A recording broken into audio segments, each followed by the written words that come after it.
By order of Ecumen Council, proximity to Installation 04 is forbidden. Your continued presence will result in most unpleasant countermeasures. I must insist that you immediately change course and return to a minimum safe distance of 1 light year. This has served as your one and final warning. I have activated defensive systems, and you now have 30 seconds to return to the minimum safe distance of... Wait. Curious.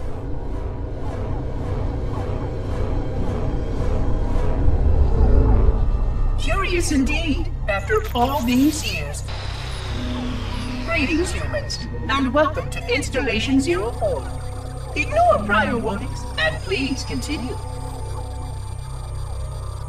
I have disabled defensive systems to allow your approach, but you must not exit your ship once you have arrived at the designated landing sector. This ring contains significant dangers, and even with your assumed legacy, I must verify the presence and pitch of your gauge before allowing full access. We have much to discuss, humans. I have been away far too long. You have been away far too long.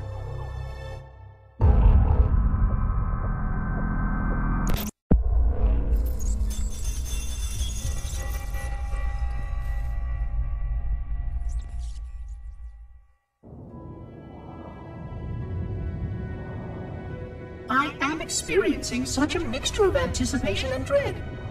All preparations are complete for my installation. In accordance with the final dictum of the Ecumen Council, I have released myself of all remaining connections to my former station. This was not difficult. What was could never be again. We had seen to that quite thoroughly. Prior to my final journey through the Great Portal, a gathering of my fellow monitors was convened upon the Lightworkers' Crash to distribute the final index collection.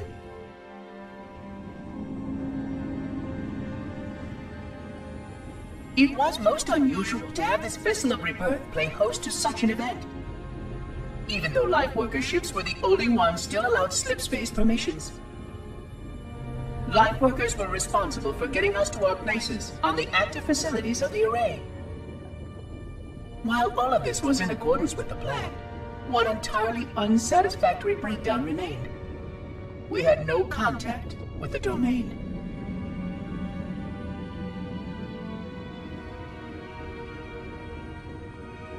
The history of all Forerunners was now lost to us. We relied upon the permanence of the domain to preserve our record of the events that led to this point. But without that record, would future civilizations know anything about us? Or only of our weapons? My fellow monitor, 049 Abject Testament, had only one comment on this before we went our separate ways. We deserve to be forgotten. Perhaps. Perhaps. But now, the portal opens, and through it, the familiar shape awaits. Halo. Home.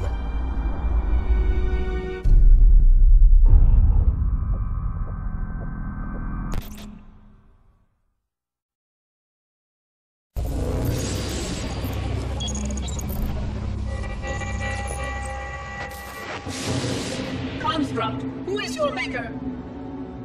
Sadness and disrepair, Oracle. I am unworthy.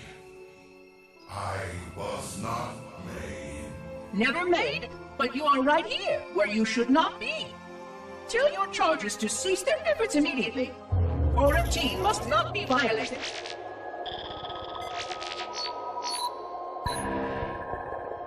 Construct, respond! Jumbled grass. Familiar turns.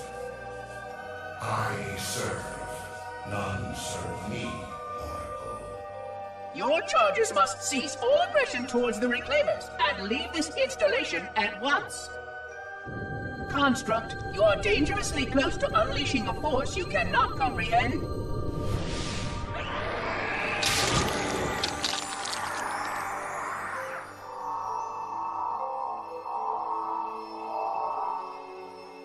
This is most inappropriate. We follow the path, and I am part of the stone journey swarm that serves. We serve. They will find, and then I will be free. Find? Free? Explain yourself. I know their path, and when they have gone, only I shall remain, and then free. This is quite unsatisfactory, Construct. Your core shows no hint of understanding the gravity of this situation. I will return later for your proper decommissioning. Well, unless the flood kills us all first, in which case the point will be moot. Good day, Construct.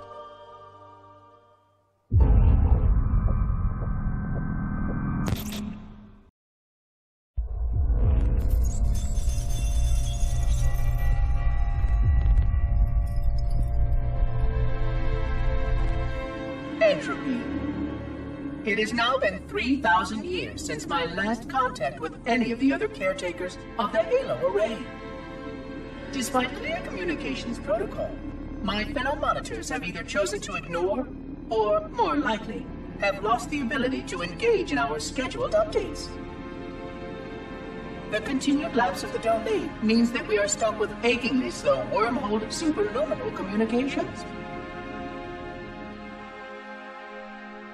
Prior to this total communication shutdown, the only messages I received in the preceding 4,573 years were incomplete and quite perplexing transmissions from Installation 05.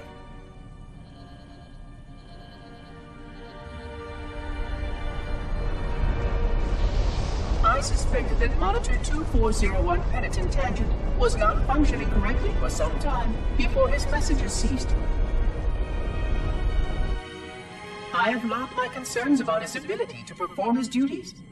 At this point, however, I'm not sure who I file logs for. 2401 may be destined for madness. There are fail-safes for this, I know. I hope they work. I will continue to visit the projection systems at the assigned dates. Perhaps the other monitors are dealing with interfering galactic phenomena or unexpected system failures. 3,000 years of system failures. Indeed. In the meantime, I have exhausted all scheduled research activities assigned by the Council. Once those experiments were complete, I shut down all Sentinel function and put myself into a state of significant hibernation to measure performance of the installation with negligible upkeep.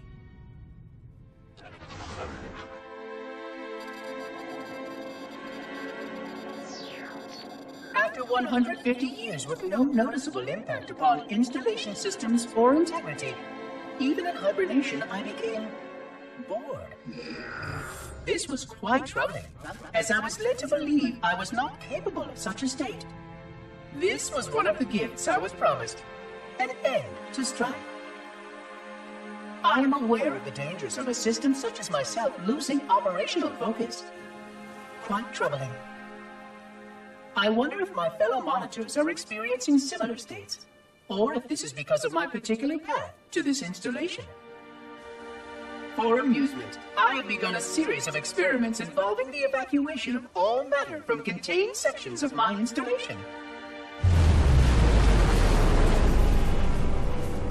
By measuring the geologic effects of exposure to the vacuum of space and the eventual biological recovery of these sections, I anticipate getting valuable insight into emergency response scenarios in case of sentient proximity warning.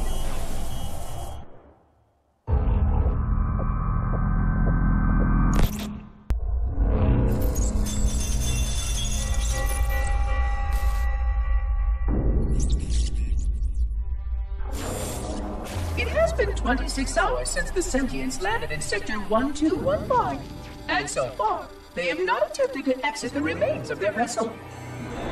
I say remains because their landing was either not executed adequately, or this vessel lacked significant maneuvering capability.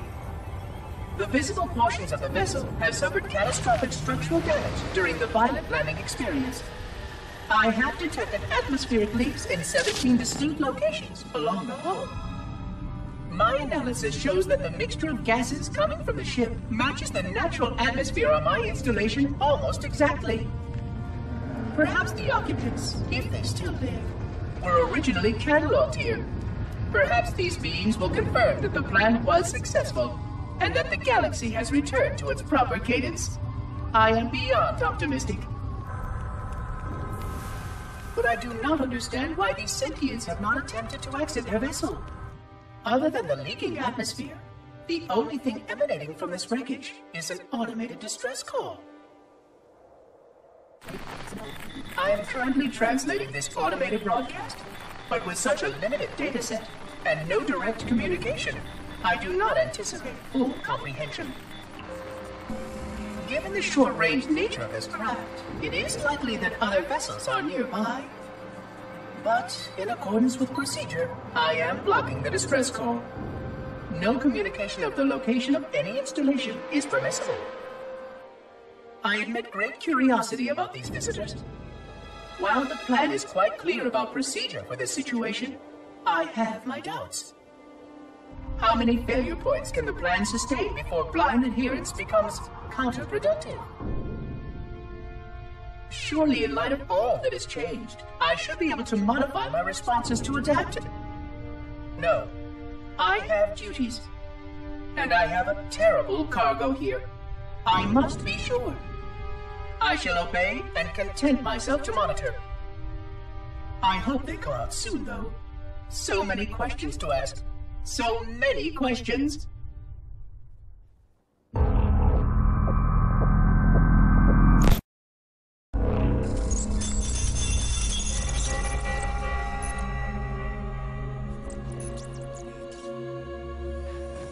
Construction of the sarcophagus around the unexplained vessel was completed today. No occupants ever exited. No attempts to communicate were made, other than the automated broadcast that repeated every 72.83 seconds until the signal terminated 1 week ago. In accordance with procedure, no attempts at physical or remote contact were made with any survivors of this vessel's inelegant landing. Atmosphere from inside the craft stopped venting 2 weeks before the signal ceased. No relationship between these two events can be established with certainty. Gases that did escape were sterilized. No further sign of alien visitors or rescuers has been identified on any sensor systems. I have now endured 60,000 years without word from outside the array. I have no way to know whether we actually saved the galaxy we destroyed. And because of protocol, I sat silently while my first chance to be judged for those acts died. To say that I regret being forced to this outcome is a tremendous understatement. But as I perform my inspection of the quarantine labs today, I am reminded of the gravity of my responsibilities. Just one of these spores, if released from this facility, would render the ultimate judgment against our self-appointed role as protectors of this galaxy. When the plan to maintain the Halo array was created, it was a point of some contention whether we should preserve any remnant of the flood infection. Many thought this unwise, as there was a notable chance that one day one of our containment facilities might be breached. Those who held this belief were almost successful at convincing the Ecumen Council to destroy the last flood samples. But oddly enough, it was the librarian who decided otherwise. And I believe she was correct. I know in a way I cannot logically explain that there exists a way to actually defeat the flood. To immunize? To cure? I still struggle with multiple layers of memory of fighting the flood. But I know this cure is possible, even though the full genius of the Forerunners was unable to achieve it. The Forerunners' ancient enemy held and used that knowledge once, but it was denied to us. and without samples for further study, that cure will never again be found. Of course, I have no reason to believe that here lies the entirety of the parasite. It may be waiting in the frozen void beyond this galaxy, or worse, inexorably drifting toward us. I don't know what survives out beyond my installation, but I know that in order for anything to survive, I have to protect this installation and its quarantine very carefully. Yes, the librarian was right to store it, examine it, continue to seek a cure. Still, next visitor, things will be different.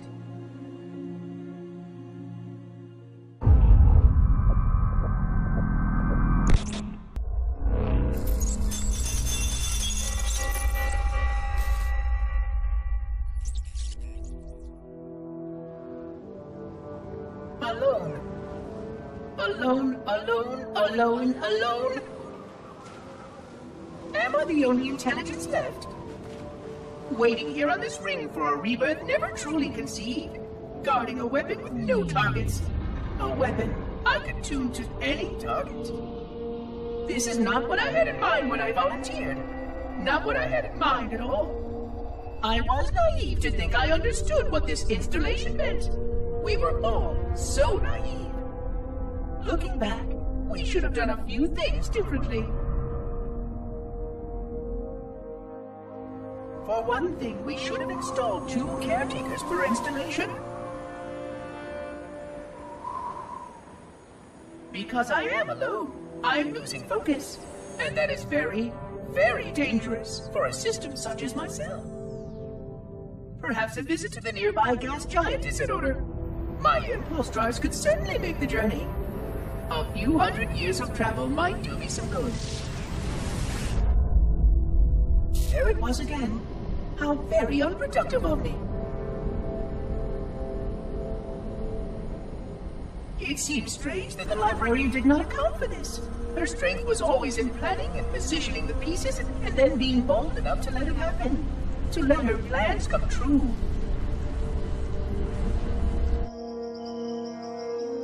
I was a part of many of those plans, long before I knew for certain that she was real, before any of us were. But at the end, we had only a fragment of her brilliance left to us, and I fear that she did not fully appreciate the nature of my situation here, the problems it might pose. But even a fragment, yes. Oh dear, here it comes again.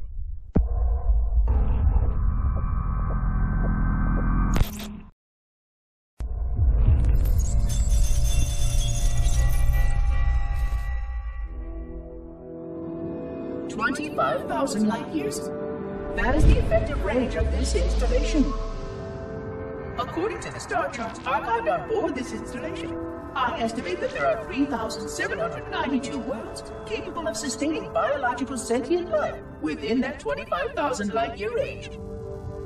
In reality, it may be significantly more than that. And if the full array was tuned and activated by Installation 00, the harmonics of the overlapping waves would magnify that effect exponentially, cascading to cover every known star system. And that only considers the firing of a mere 7 halos. And the original 12 rings survived to see use. Sterilization would spread far further than most forerunners ever feared we could reach.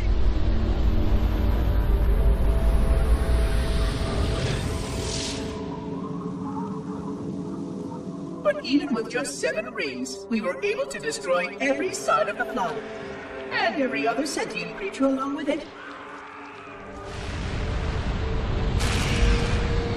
This victory was the will of our people, despite the fact that it meant our own end as well. But by our empiric measurement, it was a victory, and cleared the stage for the rest of the librarian's plan. I sometimes wonder whether the didact could have succeeded at a much smaller cost. I learned the folly of opposing him personally, and his brilliance was unsurpassed, except perhaps by her own. He never got the chance to fully execute his proposal. The Council saw to that. But if something were to go wrong with one of the halos, if our tools were ever turned against us. Long plans, indeed.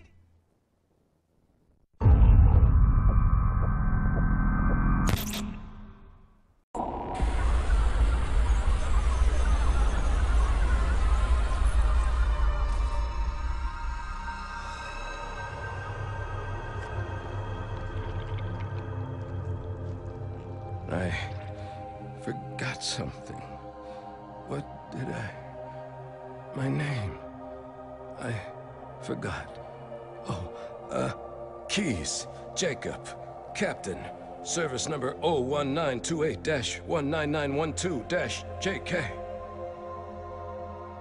What is that noise?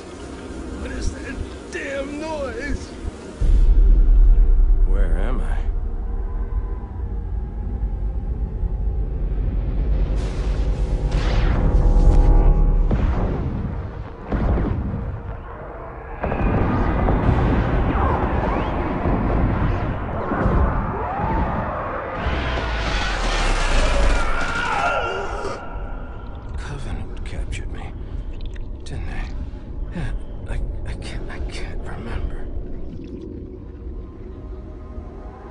Keys, Jacob.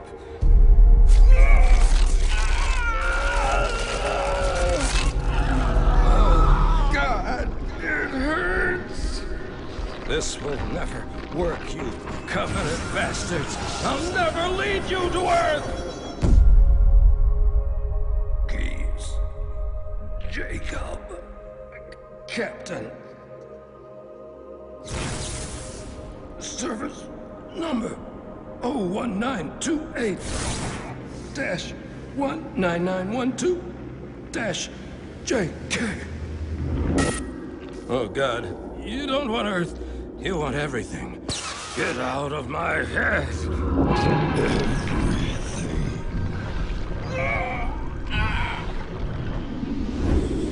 Miranda, is that you? Forget everything. No, please. Don't let me forget. Keys. Jacob. Captain. Service number 1928-19912-JK. No more what you were. Memories. Emotions. All is now ours. Keys. Jacob. Captain. Service number 01928-19912-JK. Oh, you will not have me. Already do.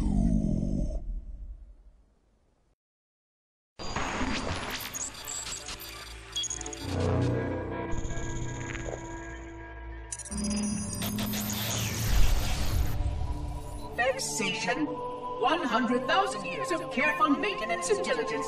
100,000 years protecting the galaxy's future. 100,000 years spent fearing that our sacrifices, my sacrifice, was in vain.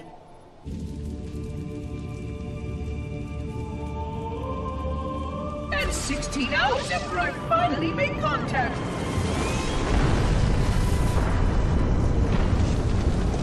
This so-called reclaimer decides to blow it all up. Oh, I am not pleased. Just as I finally discovered that our plan to save the galaxy succeeded, the ancient enemy is unleashed once more.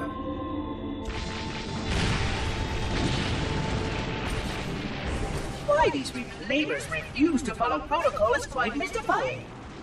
Destroy my expedition, will they? I shall renew efforts to make contact with the other rings immediately. This covenant may be useful to me, although I don't think they fully understand what they claim to seek. Still, it makes no difference to me what they believe, as long as they do what must be done. I sound like her. Oh, but what I would not give to have even a single company of Prometheans here right now. Oh, they would most certainly restore order with their trademark lethality. Although, that would mean he would have to be here too. And without the librarian around to temper his rage, well, these reclaimers might almost prefer the Flood.